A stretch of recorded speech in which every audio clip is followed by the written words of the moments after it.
Hello and welcome back to the channel. If you're new here, my name is Mohammad. I'm a core surgical trainee working in London, and today I'm with a very special guest, an OG to the channel, Ali. How you doing, my man? It's great to be here. Honestly, I've waited for this day for him to invite me on this channel, and it's finally here. It's finally here. So, me and Ali met in 2012. Went to medical or dental school together, and our lives have gone in vastly different directions. So, I thought in today's video we would just talk through our time at university and giving you a bit of an insight into both professions.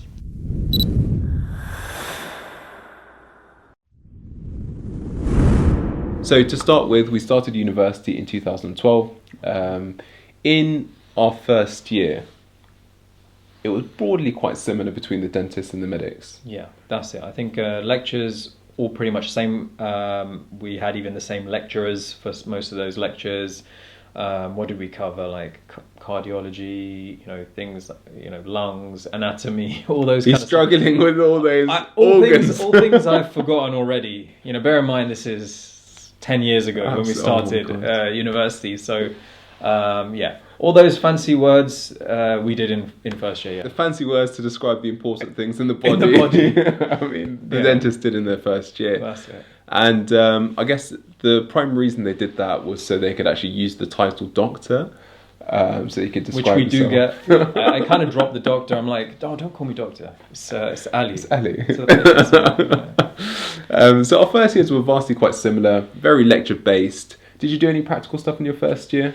Not really. I think it was the same as you guys. Like we did dissections. Oh, yeah. That was probably the most practical thing we did.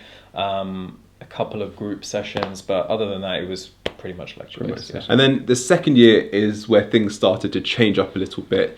In King's, things have slightly changed now. In most medical schools, people are a bit more integrated, a bit more practical. But back in my day, all those years ago, mate, it was completely lecture based. Did again a couple of group sessions, and I think we spoke to maybe 2 or 3 patients in the entire year, where we just took a history and discussed how you take a history. But you, on the other hand, our second year, this is where we really started to feel the difference between us and you guys, because we actually had clinics, which is basically where you go in. There's a list, usually just one patient for the whole day.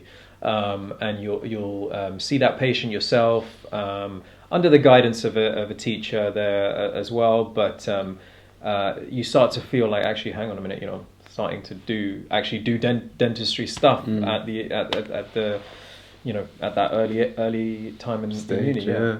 And I think that's where probably the differentiation between a doctor and a dentist starts, is that the aim of medical school is to make you aware of everything.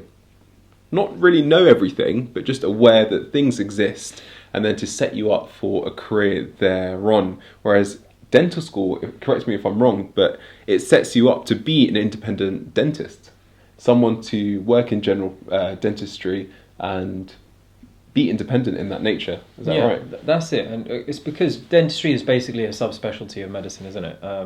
So we're being trained to specifically be dentists, whereas you guys can't be trained to be cardiologists or ENT. Yeah, exactly. Yeah. You can't have that. You need to learn everything. So even though we do learn about the subspecialties, orthodontics, periodontics, prosthodontics, and we start doing these clinics alongside our lectures. So we still have a lot of lectures, but maybe one session a week we'll have some clinical based things. And the other thing is that we start doing practicals as well.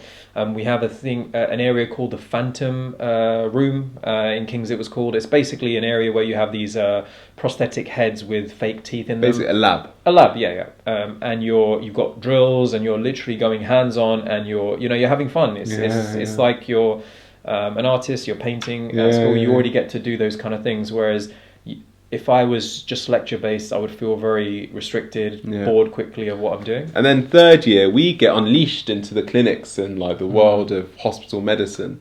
But even then, like the most that I did in third year was perhaps I've taken blood, put a cannula in, potentially taken an arterial blood gas, potentially assisted in theatre. Pretending I know what all that is. Sort of like just sticking a needle in someone's arm, sticking a needle with a tube in someone's arm, sticking a needle in the artery. To be fair, you have to start off, I mean, as in dental school, when we start off in second year and even a bit of third year, we're mainly just doing things like scaling, essentially fancy way of brushing people's teeth. Yeah. So we're doing those kind of things from an early start, but it's third year really when it starts to get interesting, and we start doing fillings and things like that, and on patients' teeth, and that's when it really gets interesting. Yeah, absolutely. And then You sound a bit more interested. I mean, there's only so much interest I can feign Yeah. for a filling.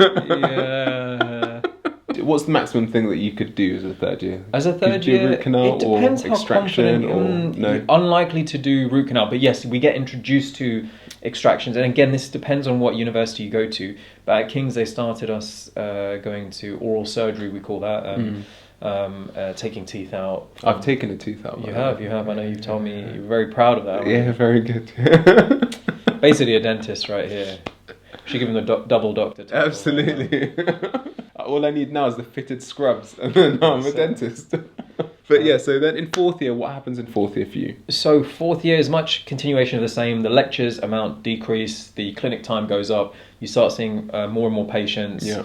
And yeah, you almost feel like you're almost going to work in a way, because so it matures you in a way, but also you can get really overwhelmed quickly, because if you're not on top of your game, you can turn up and you have to treat this patient who's travelled all this way, into London. Some patients coming from very, very far to get treatment, and you need to be prepared for that. Wow.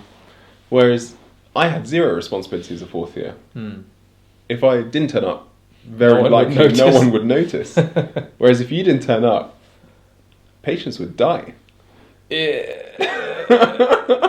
Yes. Yeah, we'll go with it. Yes.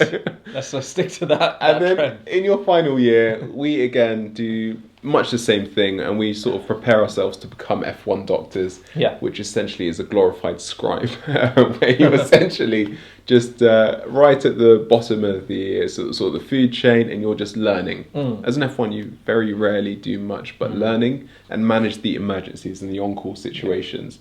And how's your final year different? Final year was, again, it's pretty much lectures, one session a week now, and it's just very basic stuff, going over everything, but it's just clinics full time almost. You're basically being trained to start your, we call it vocational training year. You're being trained to do that, so you're seeing patients 4 days a week out of 5. Probably seeing maybe 4 or 5 patients a day, which at the time it was quite a lot. Yeah, and then you graduate, you have your ceremony, you wear your cap. Did you wear a cap? We didn't wear caps. We didn't have caps. No, at King's they didn't give us caps. They didn't give us caps. But mine was pink. The thing. You can see the picture here. I'm not going to edit it. There's too much effort. Mo's picture is here. And we'll have a vote who looked better on their graduation. There you go. Let's see. If you guys don't pick me, I'm never uploading again. If you pick the correct answer, there's a giveaway of lifetime dental treatment by a very special dental by student. me.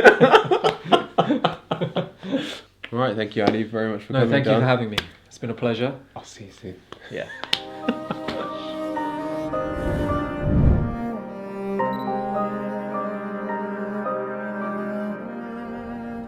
Running out of patience, baby, these days sort of drive me crazy, oh,